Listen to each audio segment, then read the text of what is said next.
உங்களால வாழ முடியுமா? வாழ முடியாதா? இந்த கேள்வி பலருக்கு எழுந்திருக்குது. ஆனா, நான் இத வச்சு சொல்றேன். உங்களால வாழ முடியும். உங்களுடைய தகுதி பெரிய அளவுல இருக்குது. ஆனா, ஒரு சில குழப்பத்துல நீங்க பயந்து நடுங்கியிருக்கீங்க. நீங்க அழைத்தவுடன் சாயப்பா உங்க வீட்டுக்கு வந்துட்டாரு. ஆனா, அவர் ஆட்டத்தை ஆரம்பிக்கவில்லை. ஏனென்றால், உங்களுடைய ஆட்டத்தை நீங்கள் ஆரம்பிக்காத பொழுது, அவர் எந்த விதத்தில் அவருடைய ஆட்டத்தை ஆரம்பிக்க முடியும்? இந்த பதிவு முடியும்ன்ற நேரத்துல ஒரு முக்கியமான பிரார்த்தனை இருக்கு. அந்த பிரார்த்தனை மகத்துவமானது. உங்க வாழ்க்கைய மாற்றக்கூடியது.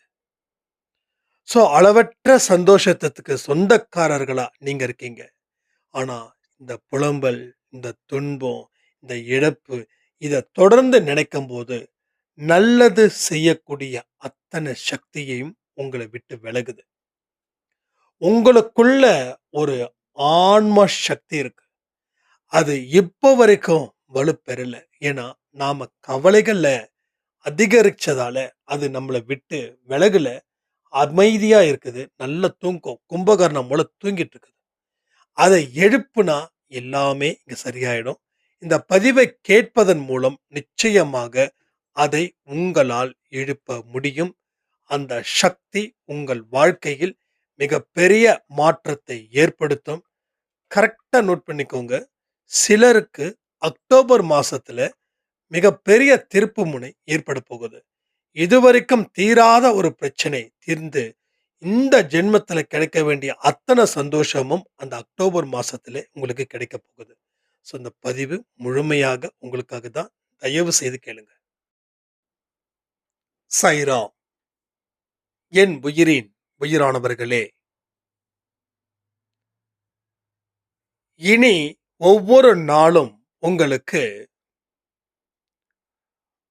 மிகப்பெரிய ஆசீர்வதிக்கப்பட்ட நாளாக இது அமையப் போகுது.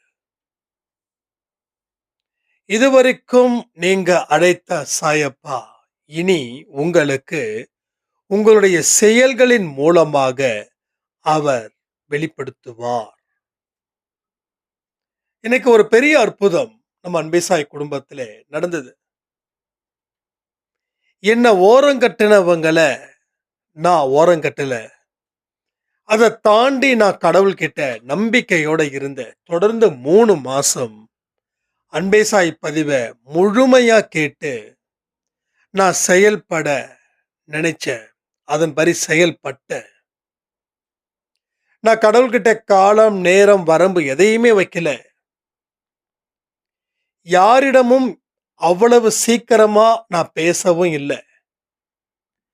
எனக்குன்னு இடப்பட்ட வேலை என்னவோ அத நான் சரியா செய்தேன். கூடவே ஏகப்பட்ட எதிர்மறை எண்ணங்களையும் நான் அழித்தேன். இன்று ஒரு ஃபங்ஷனுக்கு நான் போயிருக்கும்போது, இதுக்கு முன்னாடி எந்த ஃபங்ஷனுக்கு நான் போனாலும், என்ன ஒரு பெரிய பொருட்டா நினைக்க மாட்டாங்க. ஒரு சாதாரண மரியாதைய கூட குடுக்க மாட்டாங்க. ஆனா, இன்னைக்கு நான் போனேன். என்ன தாங்கு தாங்குன்னு தாங்குறாங்க. நல்லா மாறிட்ட. நீ நல்லா வாழ்ந்துட்டு இருக்கன்னு கேள்விப்பட்டேன். இப்படிதான் வாழணும். எங்க நீ காணாம போயிடுவியோ! அப்படின்னு நான் நினைச்சேன். ஆனா இன்னைக்கு ஒரு நல்ல மனுஷனா நீ வந்திருக்க அப்படின்னு எனக்கு என் காது பட ஒரு அங்க இருக்கக்கூடிய ஒரு உறவு என்னை குறிச்சு பேசும்போது, உண்மையிலேயே எனக்கு அழுவணும் போல இருந்துச்சு. நான் ரெஸ்ட் ரூம் போயிட்டு அன்பே சாய் ஃபோட்டோ தான் வால்பேப்பரா வச்சிருக்கேன். அத பார்த்து நான் கதறி அழுதேன். இப்படிப்பட்ட ஒரு மரியாதை இந்த ஜென்மத்தில கிடைக்காதுன்னு நான் இருந்தேன். ஆனா இந்த ஜென்மத்தில இந்த 6, 7 மாசத்திலேயே சாயப்பா எனக்கு பெரிய அற்புதத்தை செய்திருக்கிறார். நிச்சயமா இத நீங்க அன்பே சாயில சொல்லணும் அப்டின்னாங்க. நான் சொல்லிட்டேன். ஸோ எவ்வளவுதான் நம்ம கஷ்டப்பட்டாலும், நமக்கு கிடைக்கக்கூடிய அங்கீகாரம் கிடைக்கல அப்படின்னா, நம்ம மனசு என்னமோ துடிக்குதுல்ல. என்னதான் பண்ணாலும், என்ன ஒரு மனுஷனா கூட மதிக்கல அப்படின்னு நாம நினைக்கும்போது, நம்ம ஏன் வாழணும் அப்படின்ற தாட் நமக்கு வருதுல்ல. சரி ஊர்ல, உலகத்துல இருக்கிறவன் தான் மதிக்கல. சரி உறவுகள் மதிக்குதா? இல்ல. சரி உறவுகள் தான் மதிக்கல. குடும்பத்துல இருக்கக்கூடியவர்கள் நம்மள மதிக்கிறாங்களா? அதுவும் இல்ல. ஸோ இதுக்கு மேல வாழ்ந்து நான் என்ன பெருசா சாதிச்சிட போறேன்? அப்படின்ற ஒரு நெனப்பு இங்க இருக்கக்கூடிய எல்லா மனுஷங்களுக்கும் இருக்குது. ஆனா, இதுல இருந்து மீண்டு வா! இதுதான் வார்த்தையோட மிக பெரிய பவர். மீண்டு வா! எழுந்து வா! ஒருத்தவனுடைய தயவும் இல்லாமல் உன்னால் மீண்டும் எழுந்தும் வந்து இந்த உலகத்தை உன்னால் ஆள முடியும். ஆள முடிபவர்களுக்கே கடவுள் ஆசீர்வதிக்கிறார். அப்போ உங்களுக்கு முடியும். நீங்க முடியாதுன்னு நினைச்சதால மட்டும் தான் அது முடியாம போகுது. உங்களுடைய ஒட்டுமொத்த ஹிஸ்டரி எடுத்து பார்த்தோம் அப்டின்னா, நீங்க பெருசா ஒண்ணும் பாவம் செய்யல. ஒரு சில விஷயத்தை ஏத்துக்க முடியாத ஒரு வாழ்க்கைய நீங்க வாழ்ந்துகிட்டு இருக்கிறதால, உங்களால நல்ல விஷயங்கள, நல்ல செயல்கள, நல்ல வாழ்க்கைய உங்களால செய்ய முடியல, வாழ முடியல. இதுதான் இங்க நீங்க தெரிஞ்சுக்க வேண்டிய விஷயம். நம்ம முதல்ல ஆக்ஷனுக்கு முன்னாடி ஜஸ்ட் திங்கிங்க கொஞ்சம் சரி பண்ணலாமா? அந்த எண்ணங்கள சரி பண்ணலாமா? எண்ணங்கள் கன்னா பின்னான்னு ஓடுதுங்க. கீழயே போகுது, மேல வரல. ஒரு இந்த மாதிரி சரிசமமான ஒரு இடம் இருக்குதுன்னா, உங்களுடைய எண்ணங்கள் கீழ இருக்குது. இவ்ளோ தூரம் இருக்குது. இல்ல இதுக்கு கீழயும் இருக்குது. அப்ப அந்த எண்ணங்கள கொஞ்சம் கொஞ்சம் கொஞ்சமா இந்த இடத்துக்கு கொண்டு வந்து, இதற்கு மேல அந்த எண்ணத்தை உயர்த்து. இப்ப இங்க இருந்து இதுவரைக்கும் இருக்கக்கூடிய அத்தனையும் எதிர்மறை எண்ணங்கள். நீங்க முடியாதுன்னு எத அறிவில்லாமல் நம்பிக்கிட்டு இருக்கீங்களோ, அது முடியும்னு உங்க அறிவு உங்களுக்கு புரிய வைக்கும். அப்போ ஜஸ்ட் தாட் ஆஃப் ப்ராசஸிங் கொஞ்சம் கொஞ்சமா கம்மி பண்ணணும். இந்த எதிர்மறை எண்ணங்கள் இவ்ளோ இருக்கே, இத வந்து கொஞ்சம் கொஞ்சமா கம்மி பண்ணணும். இந்த அளவுக்கு வரணும். இதுக்கு மேல உங்களோட லைஃப் உடைய வளர்ச்சிய எந்த கொம்பாதி கொம்பனாலயும் தடுத்து நிறுத்த முடியாது. ஏன்னா, எல்லாத்துக்கும் காரணம் இருக்குது. நல்லது செய்ய ஆரம்பிச்சுட்டீங்க. நல்லது செய்ய ஆரம்பிச்ச உடனே எங்கேயோ உட்கார்ந்திருந்த ஷீரடியில உட்கார்ந்திருந்த சாயப்பா எழுந்து உங்க வீட்டுக்கு வந்துட்டாரு. இப்போ எப்படா உன் ஆட்டத்த நீ ஆடுவ? எப்படா என் ஆட்டத்த ஆடுவன்னு சொல்லி அவரு உட்கார்ந்துட்டு இருக்காரு. உனது ஆட்டத்தை நீ ஆட ஆரம்பிக்கும்போது, எனது ஆட்டத்தை நான் இனிதாக ஆரம்பிப்பேன். அப்போ ஷீரடியில இருந்து புறப்பட்ட சாயப்பா வீட்டில இருக்காரு. ஆனா வீட்டில கால் மேல கால் போட்டு அமைதியா உட்கார்ந்திருக்காரு. இப்ப வரைக்கும் அவர் உங்களுக்கு எதையுமே செய்யவில்லை. இது நிஜம். இத கேட்கும்போது நீங்க வந்து, என்னடா இது! கடவுள் இருக்கிறார்ன்னு நாம நெனைச்சா, கடவுள் இல்லன்னு சொல்றாரே! கடவுள் இருந்தும் பயனில்லன்னு சொல்றாரே! அப்படின்னு நீங்க நினைக்கலாம். ஒன்லி ஒன் திங் கடவுள் இருக்கிறார். ஆனா கடவுள் சக்தியற்றவராக இருக்கிறார். ஏன் தெரியுமா? உனது ஆட்டத்தை நீ இன்றும் ஆரம்பிக்கவில்லை. இதோ இப்போ இந்த பதிவை கேட்கறதுக்கு முன்னாடி கூட ஒரு புலம்பல் சத்தம் கேட்டது. இந்த புலம்பல் சத்தங்கள் தானே உன் வாழ்க்கைய முடிவு பண்ணுது. உன்னோட அழுகை தானே உன் வாழ்க்கைய முடிவு பண்ணுது.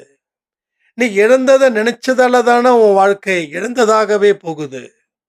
இருண்ட இடத்துக்கு வரணும்னா வெளிச்சம் இருக்கிற இடத்துக்கு வரணும். இல்ல இருண்ட இடத்துல வெளிச்சத்தை ஏற்படுத்த முடியுமான்னு, ஒண்ணு உன்னால நீ முன்னேறு. இல்ல கடவுள் மேல நம்பிக்கைய வச்சு கடவுள் மூலமா நீ வழிக்கு வா. எதையும் செய்யல அப்படின்னா வாழ்க்கை 0.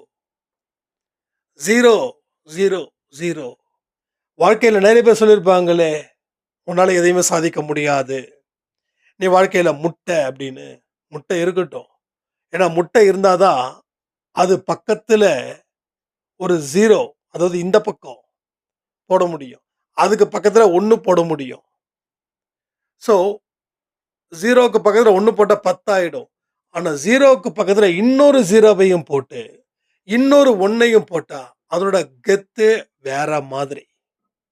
சும்மா எப்ப பார்த்தாலும் புலம்பிக்கிட்டு, அது சரியில்ல, இது சரியில்ல.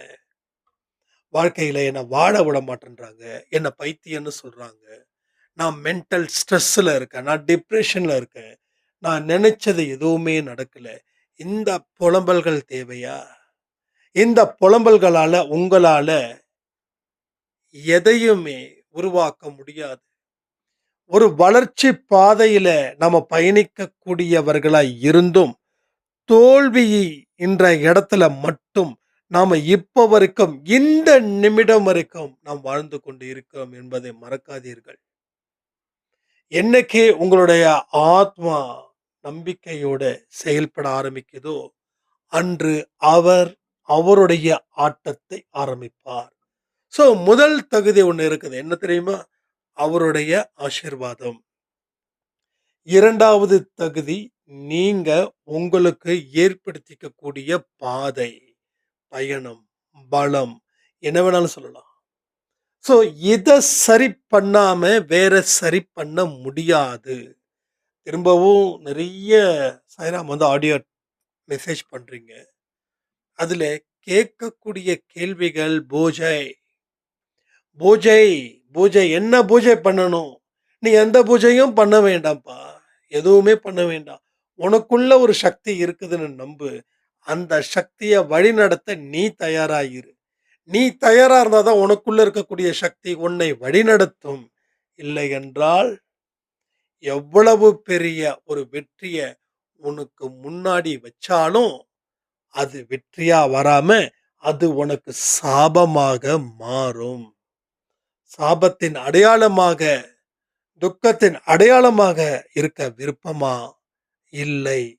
நான் வெற்றியின் அடையாளமாக, வரத்தின் அடையாளமாக நான் மாறுவேன் என்பது விருப்பமா? கமெண்ட். ஸோ, நாம வரத்த பேஸ் பண்ணி வாழ்க்கை வாழுறோம். ஸோ, இப்போ இந்த பதிவு முடிஞ்சதுக்கு அப்புறம் ஜஸ்ட் 5 நிமிஷம் ஒரு பிரார்த்தனை பண்ணுங்க. நானும் பிரார்த்தனை பண்றேன். இந்த பதிவிலே முடியும்போது பண்றேன். ஸோ, மறக்காம கேளுங்க. ஸோ, என்ன இன்னைக்கு இப்போ இந்த நிமிடம், இந்த நொடி கேட்கிறோமோ, அதை பெறுவதற்கு நாம் தகுதியானவர்கள். மொத பாயிண்டே ஐ அம் குவாலிஃபைட். ஸோ, முதல்ல நீ தகுதியானவனா இருக்கணும். அதற்கு அப்புறம் தான் நீ அத்தன வரத்தையும் உன்னால பெற முடியும். ஸோ, நீ டிஸ்குவாலிஃபைட். அப்போ வரம் எப்படி கிடைக்கும்? ஸோ, நீ குவாலிஃபைட். எஸ், இப்ப வரைக்கும் சொல்றேன். நான் சும்மா உங்க முகஸ்துதிக்காக நான் பண்ணல. இது நம்ம ஃபேமிலின்றதுக்காக நான் தற்பெருமை பண்ணல. ஆனா ரியல் ஸ்டோரி என்ன தெரியுமா? நீங்க எல்லாருமே சாதிப்பதற்காக மட்டுமே. நான் எப்பயுமே அன்பே சாயில பத்தி ஒரு அனலைஸ் பண்ணுவேன். எப்படி? என்ன? ஏதுன்னு. ஆனா வரக்கூடிய கமெண்ட்ல ஒரு நெகட்டிவ் கமெண்ட் கூட கிடையாது. எந்த நெகட்டிவ் கமெண்ட் கிடையாது. எல்லாமே பாசிட்டிவ். அன்பே சாய் வாழ்கன்றீங்க. கடவுள் எனக்கு வழி நடத்துவாருன்றீங்க. So positive, positive, positive. அப்போ வி ஆர் குவாலிஃபைட். நாம குவாலிஃபைட். ஸோ நீங்க குவாலிஃபைட். நல்லா அந்த வார்த்தைய கவனிங்க. உங்க வாழ்க்கையில வாழ்வதற்கு உங்களுக்கு முழு தகுதியும், முழு அதிகாரமும் அவரினால் கொடுக்கப்பட்டது இன்று முதல். ஸோ உங்களுக்கு full power, full freedom, full qualified அடைந்த ஒரு சாயப்பாவுடைய தெளிவான, அன்பான குழந்தைகளாக நீங்கள் இருக்கிறீர்கள் என்பதை எந்த காரணத்தை கொண்டும் மறவாதீர்கள். ஸோ வாழ்க்கை அப்படின்றது வட்டம் அது இதுன்னா சொல்லுவாங்க. நீ என்ன இப்போ இந்த நொடி முடிவு பண்றியோ, இதுதான் அடுத்த நொடி நீ யாருன்னு உனக்கு காட்டுது. இந்த fraction of second is very very very important. ஆனா நாம வருஷத்தையே விளையாட்டா எடுத்துக்கிறோம். செகண்ட்ஸ விளையாட்டா எடுத்துக்க மாட்டோமா? சீரியஸா எடுத்துக்க போறோமா? But every second is a best moment in your life. You will become a successful person in your life. So உன்னுடைய வெற்றியை எவனாலையும் தடுக்கவோ, உன்னிடமிருந்து புடுங்கவோ முடியாது என்பதை மனதில் வைத்துக்கொண்டு, அந்த வெற்றி திசை நோக்கி நீங்கள் செல்லுங்கள். உங்க வயசை பத்தி கவலைப்பட வேண்டாம். இன்று செய்யக்கூடிய செயல் நாளை வெற்றியின் வெளிச்சமாக மாறும். இப்போ இந்த லைட்டு எல்லாமே ஆஃப் பண்ணிட்டா, நான் பேசுறது உங்களுக்கு தெரியாது. ஆனா வெளிச்சம் என்ன அடையாளப்படுத்துது. அதே போல இருட்டான இடத்துல, அதாவது நான் ரூம பத்தி சொல்லல. உங்க மனச பத்தி சொல்றேன். அப்போ உங்க மனசுல எப்படி இந்த இருட்டு இருந்துச்சு அப்படின்னா, ஜஸ்ட் ஒன்லி ஒன் திங், உங்க எதிர்மறை எண்ணங்களால உங்க மனது இருட்டாக்கப்பட்டது. அந்த இருட்டை களைவதற்கு ஒரு மெழுகுவர்த்தி வேண்டும். அந்த மெழுகுவர்த்தி ஏற்றுவதற்கு ஒரு தீப்பெட்டி வேணும். அது இருந்தா தான் ஏற்ற முடியும். நம்பிக்கையும், உனது நம்பிக்கை பாதி, கடவுள் நம்பிக்கை பாதி. இந்த 2 நம்பிக்கையும் இருந்தால் அந்த இடத்தில் வெளிச்சம் வருவதை யாராலையும் தடுக்கவே முடியாது. இத மனப்பூர்வமா மனசுல வைங்க. ஸோ இது என்ன மாசம்? June, June, July, August, September. So அக்டோபருக்குள்ள கூட உங்க வாழ்க்கையில மாற்றம் வரும். மாற்றம் வரும். எதுவுமே செய்ய வேண்டாம். உடனே 48 நாள் பயிற்சி இல்ல. இப்ப வரைக்கும் அவர் எனக்கு எந்த இடத்திலயும் இந்த பயிற்சியை ஆரம்பிச்சிருங்கன்னு சொல்லல. ஆனா வெட்டுக்கிளியா 3வது நாள் இருக்கிறாரு. இன்னைக்கு கூட நான் WhatsApp குரூப்ல போட்டிருக்கேன் நானு பாருங்க. ஸோ என்னமோ ஒரு நல்ல விஷயம் நம்ம அன்பே சாய் குடும்பத்தில இங்க இருக்கக்கூடிய பலருக்கு நடக்கப் போகிறது. பலருக்கு. ஸோ தொடர்ந்து வாட்ச் பண்ணணும். சும்மா இன்னைக்கு நான் கேட்டாச்சுப்பா பதிவு. இனி அடுத்த வாரம் கேட்டா போதும். நம்ம தினமும் ஏன் சாப்பிடுறோம்? தினமும் சாப்பிடுறோமா? 3 வேளை சாப்பிடுறோம். ஏன்? அப்ப இன்னைக்கு சாப்பிட்டாச்சே, 3 வேளை சாப்பிட்டாச்சே, 3 நாள் நம்மளால பட்டினி இருக்க முடியுமா?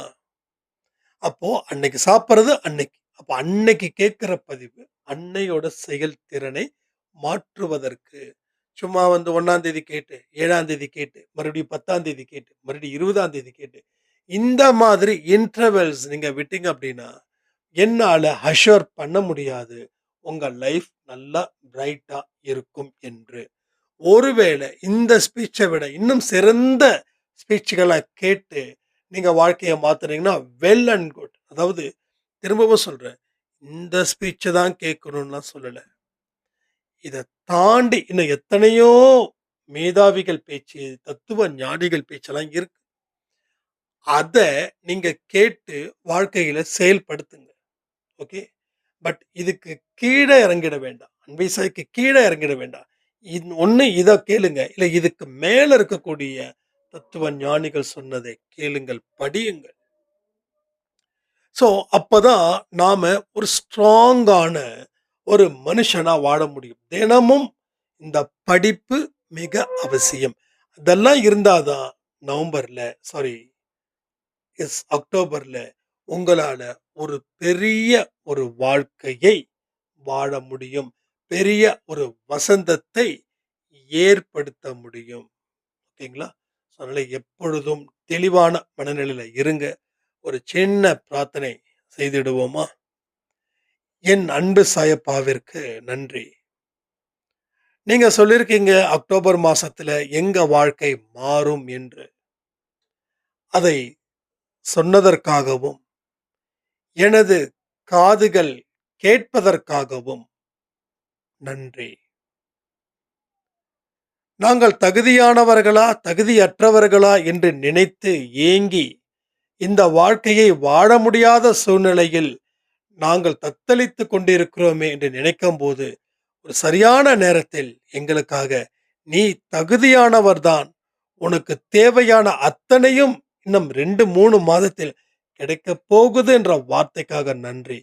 வார்த்தைகள் மேல் நாங்கள் நம்பிக்கையும், மதிப்பையும் வைத்திருக்கிறோம் சாயப்பா. அந்த வார்த்தையில் சொல்லப்பட்டது போல் எனது வாழ்க்கையில் வாழ்க்கை மாறும் என்ற நம்பிக்கையுடன் இந்த பதிவில் கேட்ட அத்தனையும் எனக்கானது என்பதை நான் இந்த நிமிடம் உறுதிப்படுத்திக் கொள்கிறேன். என் குடும்பத்தில் இருக்கக்கூடிய பிரச்சனைகள் அத்தனையும் நீங்க வேண்டும் சாயப்பா.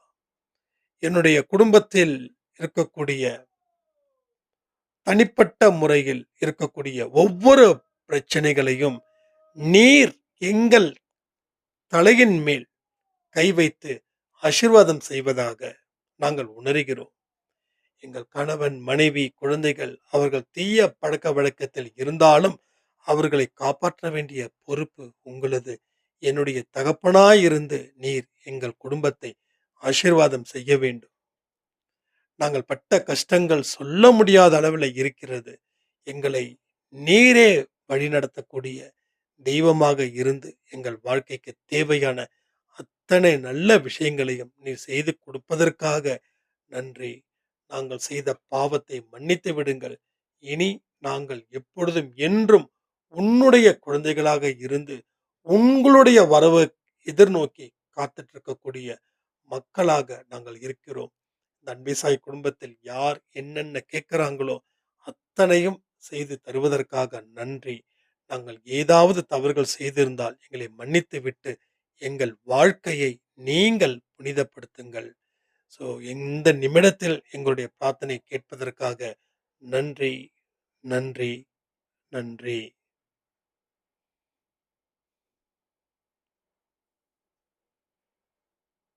ஸோ பிரார்த்தனையும் ஸ்ட்ராங்கா பண்ணியாச்சு. உங்க ஆட்டத்த நீங்க ஆரம்பிச்சுறீங்களா? கடவுள் அவரோட ஆட்டத்த ஆரம்பிக்க தயாரா இருக்கிறார். ஞாபகம் வச்சுக்கோங்க. கவலைகளால வாழ்க்கையை இழக்க வேண்டாம். மீண்டும் சொல்கிறேன். நீங்கள் முழு தகுதியான மனிதர்கள் என்பதை நினைவில் வைத்துக்கொண்டு, இந்த பதிவை இதோடு நான் முடிக்கிறேன். ஜெய் சாய்ராம்.